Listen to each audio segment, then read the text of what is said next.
Hi, my name's Pip.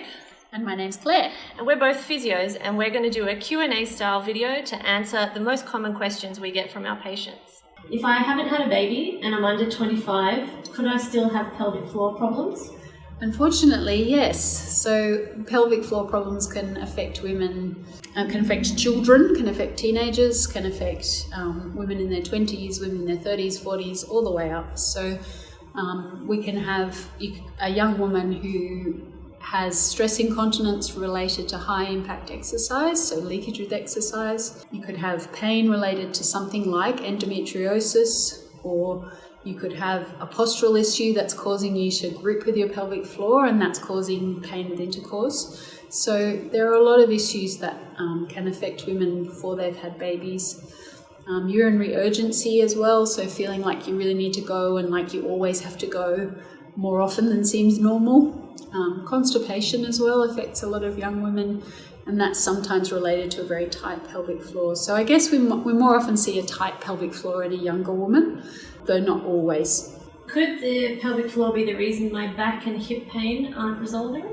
Yeah, absolutely. So pelvic floor runs hip to hip. Pelvic floor is responsible for helping you control your lower back and your pelvis. And so if there's a problem there, if it's too tight, if it's imbalanced as well, then that can definitely be a contributing factor to back and hip pain. If I have pain trying to use tampons or pain having sex, should I see a women's health physio?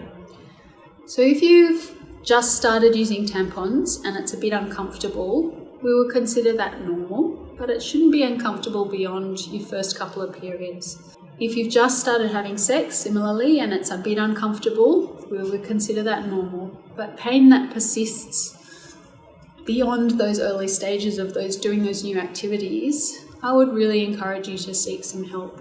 Again, if you want to talk to your GP first, just to rule out anything more serious, and then come and see the women's health physio, then that's a good option as well. Having said that, your physio is trained to diagnose and to assess you for any kind of red flags that make us think it might be a medical condition that needs medical attention. So yes, please, if you're having issues there and it's bothering you, then please come and see a women's health physio. What are the key times a woman should go and see a women's health physiotherapist, even if she has no symptoms of pelvic floor problems? Yeah, so I guess the big two that kind of jump into my mind are during pregnancy and in the postnatal period. So when you're pregnant, regardless of whether you end up having a vaginal or a cesarean birth, your pelvic floor is under a lot of strain, it's doing a lot of extra work, and it is stretched by the end of pregnancy.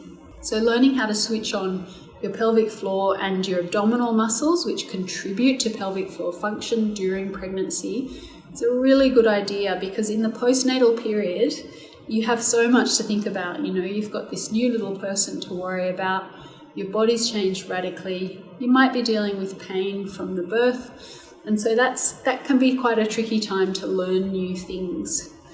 So during pregnancy is a good time to get you started, and then in the postnatal period, we see women from as early as 1 week postnatally to start looking at their abdominal function, their posture, and help them with any issues like neck or back pain that they're dealing with. We also, from 6 weeks, will assess the pelvic floor muscles directly and see how they're recovering from pregnancy and birth. If I think later in life, often when your kids go to school and you've been kind of putting aside your own health issues, and you haven't had any symptoms, but things are starting to feel a bit different. So around about kind of maybe 40, 45, a lot of women start to be perimenopausal. And what that means is while you're not in kind of full-blown menopause, you are starting to have some hormonal changes and some kind of social changes as well, in terms of how much exercise you do and how much, I guess, balance there is in your physical life, that people often become more sedentary as they get older. That it's a really, really good idea to get a physio assessment at that point, because we kind of, as women, we know that we're all going to go through menopause, and so understanding pelvic floor function, again, before you go through that dramatic change, is a really good idea. seeing someone who has never done pelvic floor training, or not since they had their babies maybe 10, 15, 20 years ago, is much more challenging for us as physios than if they've had some pelvic floor treatment in that early period when things are starting to change.